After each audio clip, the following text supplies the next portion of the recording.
नमस्कार दोस्तों, मेरे इस YouTube चैनल में आप सबका स्वागत है।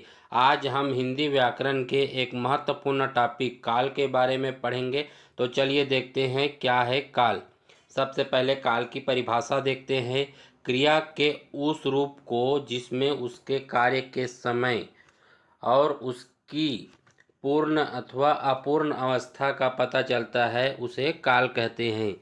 क्रिया के उस रूप से जिससे कार्य का समय, कितना समय हो रहा है कार्य और कार्य पूरा हुआ है कि नहीं हुआ है, इस सब का पता चलता है, उसे कहते हैं काल।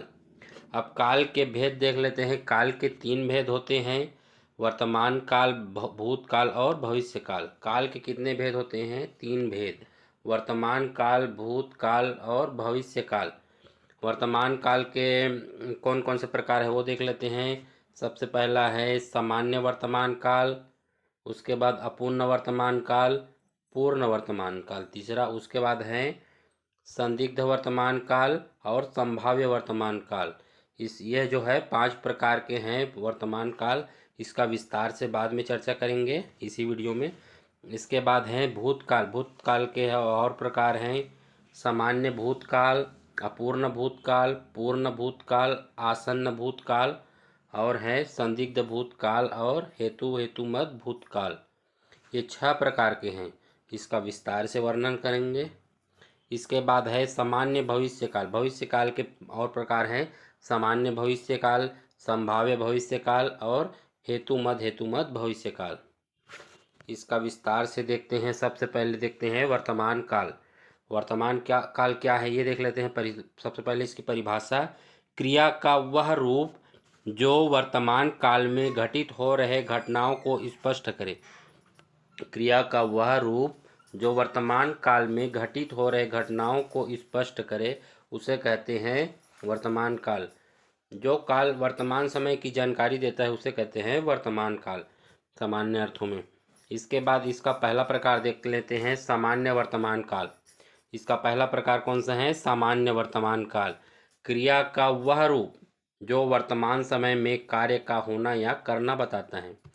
क्रिया का कौन सा रूप? वह रूप जो वर्तमान समय में, कोई भी कार्य वर्तमान समय में हो रहा है उसको बता रहा है तो उसे कहते हैं सामान्य वर्तमान काल। इसके आखिरी में रहता है ता है, ती है, ते है। इसके आखिरी में क्या रहेगा? ता है, ती है, ते है। मैं खाता हूँ, मैं जाता हूँ, वह कलकत्ता जाता है। कौन कौन सा है? मैं खाता हूँ, मैं जाता हूँ, वह कलकत्ता जाता है। इसी प्रकार से और है, वह घर जाता है। दूसरा प्रकार है अपूर्ण वर्तमान काल। क्रिया का वह रूप जिसमें यह पता चले कि कार्य अभी भी जारी है, अर्थात कार्य पूर्ण नहीं हुआ है, कार्य निरंतर चल ही रहा है, तो उसे कहते हैं अपूर्ण वर्तमान काल। इसके उदाहरण हैं: पहला, मैं जा रहा हूँ, बालक स्कूल जा रहा है, वर्षा हो रही है। जहाँ पर रहा है, रही है, रहा हूँ इस तरह के वाक्य से अंत हो तो वह अपूर्ण वर्तमान काल होता है। इसके बाद तीसरा है पूर्ण वर्तमान काल। तीसरा कौन सा है? पूर्ण वर्तमान काल। क्रिया का वह रूप जिससे कार्य के पूर्ण अवस्था का पता चले पूर्ण वर्तमान कहलाता है, काल कहलाता है। जिससे यह बोध हो कि कार्य पूरा हो चुका है तो वह होता है पूर्ण वर्तमान काल। इसके उदाहरण हैं: वह आया है, राम खा चुका है, वह गया है, सीता जा चुकी है। इस तरह से इसके उदाहरण हैं। इसके बाद चौथा है वर्तमान काल का प्रकार संदिग्ध वर्तमान काल। चौथा कौन सा है? संदिग्ध वर्तमान काल। क्रिया का वह स्वरूप जिसमें क्रिया के होने का संदेह प्रकट हो परंतु उसकी वर्तमानता में कोई संदेह न हो तो उसे संदिग्ध वर्तमान काल कहते हैं। क्रिया होगा कि नहीं होगा इस पर संदेह हो परंतु वर्तमान समय का कोई संदेह न हो, वर्तमान में ही होगा क्रिया, लेकिन क्रिया होगा कि नहीं होगा इस पर संदेह हो तो उसे कहते हैं संदिग्ध वर्तमान काल। इसके उदाहरण है: पिताजी बगीचे में टहलते होंगे। पिताजी बगीचे में टहलते होंगे। रोज पिताजी बगीचे में टहलते थे लेकिन आज टहल रहे हैं कि नहीं टहल रहे ये नहीं पता। इसके बाद माता जी रसोई में खाना पकाती होगी। माता जी रोज इस समय रसोई में खाना पकाती थी लेकिन आज पकाती है कि नहीं पकाती ये इस पर संदेह है, पका रही है कि नहीं पका रही है इस पर संदेह है। इसके बाद है वह जाता होगा, सीता बाजार जाती होगी। सीता रोज बाजार जाती थी इस समय, लेकिन आज जा रही है कि नहीं जा रही है इस पर संदेह है। इसके बाद है पांचवा। इसके बाद कौन सा है पांचवा, संभाव्य वर्तमान काल। जब वर्तमान जब कार्य वर्तमान में पूरा होने की संभावना होती है तो उसे संभाव्य वर्तमान काल कहते हैं। जब कोई कार्य वर्तमान समय में पूरा होने की संभावना हो तो उसे संभाव्य वर्तमान काल कहते हैं। इसके उदाहरण है सीता बाजार गई हो। सीता बाजार गई हो, संभवतः सीता बाजार गई हो, इस तरह से।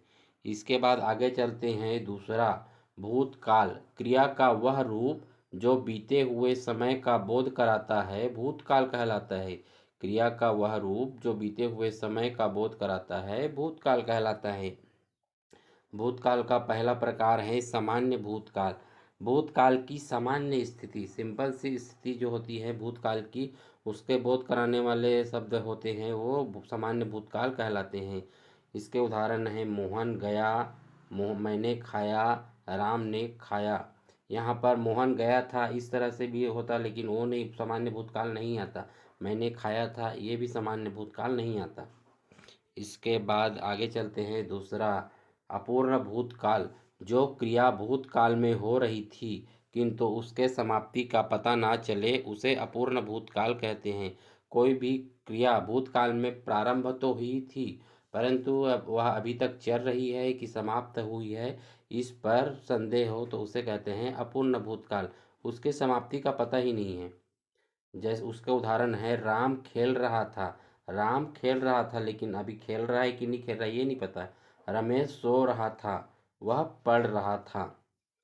इसके बाद आगे चलते हैं तीसरा, पूर्ण भूतकाल। जिस क्रिया को समाप्त हुए काफ़ी समय बीत चुका हो, यानी जिस क्रिया के समाप्ति का स्पष्ट ज्ञान हो कितना समय समाप्त हुआ है तो उसे पूर्ण भूतकाल कहते हैं। जैसे सूरज डूब चुका था, जब उसने देखा था तो सूरज डूब चुका था। उसने कलम खरीदी, उसने कलम खरीदी। इसके बाद है गाड़ी जा चुकी थी, गाड़ी जो है जा चुकी थी। इसके बाद आगे चलते हैं चौथा, आसन्न भूतकाल। वह क्रिया जो अभी अभी समाप्त हुआ हो आसन्न भूतकाल कहलाती है। वह जो क्रिया है जो अभी अभी समाप्त हुआ हो तो उसे कहते हैं आसन्न भूतकाल। इसके बाद उसके उदाहरण देखते हैं, राम अभी आया है, मैंने आम खाया। यह ऐसे भी हो सकता था, मैंने अभी अभी आम खाया। गाड़ी छूट गई, गाड़ी अभी अभी छूट गई। इसके बाद आगे चलते हैं पांचवा, संदिग्ध भूतकाल। संदिग्ध भूतकाल में कार्य के पूरा होने का संदेह बना रहता है कि कार्य पूरा हुआ है कि नहीं, तो उसे संदिग्ध भूतकाल कहते हैं। इस जैसे देखते हैं, उसने खाना खा लिया होगा। उसने खाना खा लिया होगा लेकिन पता नहीं कि खाना खाया है कि नहीं खाया है। हम सोच रहे हैं कि खाना खा लिया होगा। बालक ने पत्र लिखा होगा, राम ने गाया होगा, इस तरह से। इसके बाद है छठवा, हेतु हेतु मद भूतकाल। क्रिया के जिस रूप से यह पता चलता है कि क्रिया भूतकाल में होने वाली थी परंतु किसी कारणवश नहीं हो सकी उसे हेतु हेतु मद भूतकाल कहते हैं। छठवा जो है हेतु हेतु मद भूतकाल कहते हैं। कोई क्रिया भूतकाल में तो होने वाली थी परंतु किसी कारणवश पूरा नहीं हो सकी तो उसे कहते हैं हेतु हेतु मद भूतकाल। इसके उदाहरण हैं, यदि वह पढ़ता तो उत्तीर्ण हो जाता। यदि वह पढ़ता तो उत्तीर्ण हो जाता, लेकिन अगर उसने नहीं पढ़ा तो वह अनुत्तीर्ण हो गया। वर्षा हुई होती तो फसल पक जाती। वर्षा हुई होती तो फसल पक जाती, लेकिन वर्षा नहीं हुई तो फसल नहीं पकी। इसके बाद है, यदि मैं देर नहीं करता तो मुझे ट्रेन ट्रेन मुझे मिल जाती, लेकिन मैंने देर किया तो ट्रेन छूट गई थी, इस तरह से। इसके बाद है सातवां, इसके बाद है तीसरा है भविष्यकाल। मेन प्रकार जो है इसका भविष्यकाल। भविष्य में होने वाली क्रिया को भविष्यकाल कहते हैं। इसके उदाहरण हैं, मैं खेलूँगा, मैं पढ़ूँगा, वह स्कूल जाएगा, इस तरह से। इसके बाद इसका पहला प्रकार देख लेते हैं, सामान्य भविष्यकाल। जब क्रिया के सामान्यतः भविष्य में होने का बोध होता हो तो उसे सामान्य भविष्यकाल कहते हैं। सामान्यतः भविष्य में होने का बोध हो तो उसे कहते हैं सामान्य भविष्यकाल। जैसे राम खेलेगा, सीता जाएगी, इस तरह से। इसके बाद है दूसरा संभाव्य भविष्यकाल, जब क्रिया के भविष्य में होने की संभावना हो। कब होने की संभावना हो? भविष्य में होने की संभावना हो तो उसे संभाव्य भविष्यकाल कहते हैं। जैसे शायद वह चला जाएगा, शायद वह चला जाएगा। लगता है राम कल आएगा, संभव है कल राम आए, इस तरह से। इसके बाद है तीसरा प्रकार हेतु हेतु मत भविष्यकाल। इसमें भविष्य में होने वाली एक क्रिया किसी दूसरी क्रिया के होने पर निर्भर हो तो उसे हेतु हेतु मत भविष्यकाल कहते हैं। इसके उदाहरण हैं वह आए तो मैं जाऊं, वह आए तो मैं जाऊं, वह जाए तो मैं बैठूं, वह जाए तो मैं बैठूं। इस तरह से इसके उदाहरण हैं। तो दोस्तों, आपको यह वीडियो अच्छा लगा हो तो वीडियो को लाइक करें, शेयर करें और चैनल को सब्सक्राइब करें। धन्यवाद।